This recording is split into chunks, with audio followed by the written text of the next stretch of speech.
पठानकोट के प्रतापगढ़ स्कूल में eco fest के पहले दिन 25 इंटरैक्टिव स्टॉल्स लगाए गए, जो विभिन्न सरकारी विभागों, संस्थानों और संगठनों द्वारा आयोजित किए गए थे। इन स्टॉल्स के माध्यम से छात्रों को सतत विकास, जलवायु परिवर्तन निवारण और पर्यावरण अनुकूलन नवविचारों के बारे में शिक्षित किया गया। इस अवसर पर सबसे आकर्षक गतिविधियों में से एक साइंस बस रही, जिसने छात्रों को पर्यावरण विज्ञान और तकनीकी प्रयोगों का प्रत्यक्ष अनुभव दिया।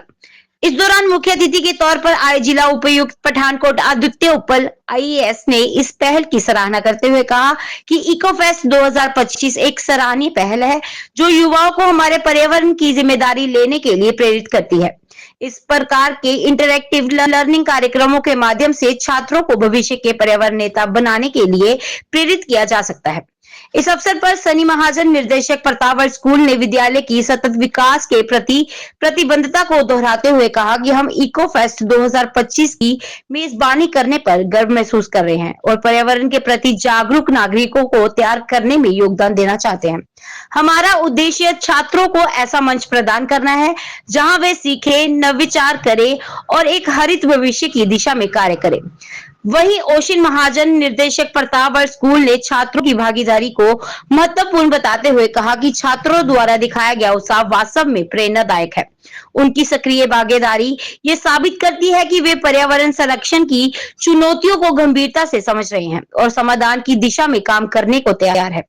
वहीं शुभ्रा रानी, प्रधानाचार्य प्रतापगढ़ स्कूल, ने कहा कि इको फेस्ट केवल एक आयोजन नहीं बल्कि सतत विकास की दिशा में एक आंदोलन है। हम युवाओं को पर्यावरणीय मुद्दों के प्रति इस तरह से जुड़ते देखकर बेहद उत्साहित है। इस मौके पर डॉक्टर के.एस. भाट, संयुक्त निर्देशक Punjab state council for science and technology, ने इस पहल की प्रशंसा करते हुए कहा, सतत विकास आज की सबसे बड़ी आवश्यकता है और शिक्षा इस दिशा में परिवर्तन लाने की कुंजी है। इको फेस्ट जैसे आयोजनों के माध्यम से हम युवाओं को पर्यावरणीय चुनौतियों पर गंभीरता से सोचने और ठोस कदम उठाने के लिए प्रेरित कर सकते हैं। भारत नेट न्यूज सवाल आपका से राजेश भारद्वाज की खास रिपोर्ट।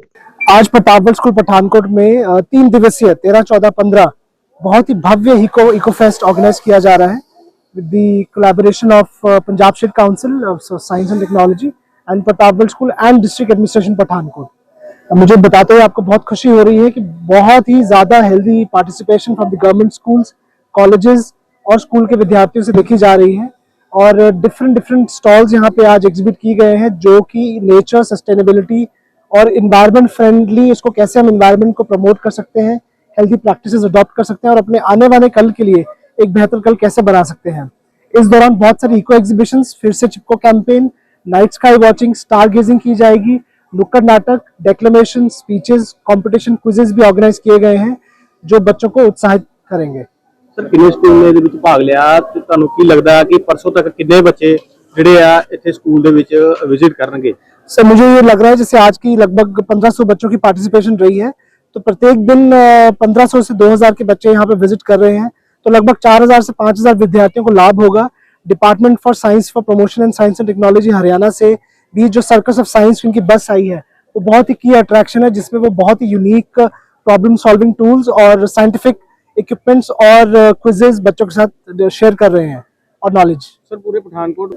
ये एक नोडल सेंटर है जो कि government of India, government of Punjab, government of science and technology, ministry of environment और पठानकोट एडमिनिस्ट्रेशन के साथ कोलैबोरेटिवली इतने डिपार्टमेंट्स को कोऑर्डिनेट करना एक बहुत ही टीडियस टास्क था, बट हमने सक्सेसफुली इस इको फेस्ट को ऑर्गेनाइज करवाया है और आने वाले सालों में भी आप देखेंगे कि पठानकोट में बहुत सारी चीजें एनवायरनमेंट के रिलेटेड, स्पोर्ट्स से रिलेटेड, एकेडमिक से रिलेटेड करवाती जा रहेंगी प्रतापगढ़ स्कूल की तरफ से, ताकि बच्चों को एक अच्छा प्लेटफॉर्म मिल सके, एक साइंटिस्ट निकल सके, एनवायरमेंटल एक्टिविस्ट निकल सके। जैसे जर्मनी या यूएसए की जब हम बात करते हैं, बहुत सारे एनवायरमेंटल एक्टिविस्ट हैं, इंडिया में भी बहुत सारे एक्टिविस्ट हैं, और हम चाहते हैं ग्रास रूट लेवल पे नर्चरिंग और एक्सपोजर मिले।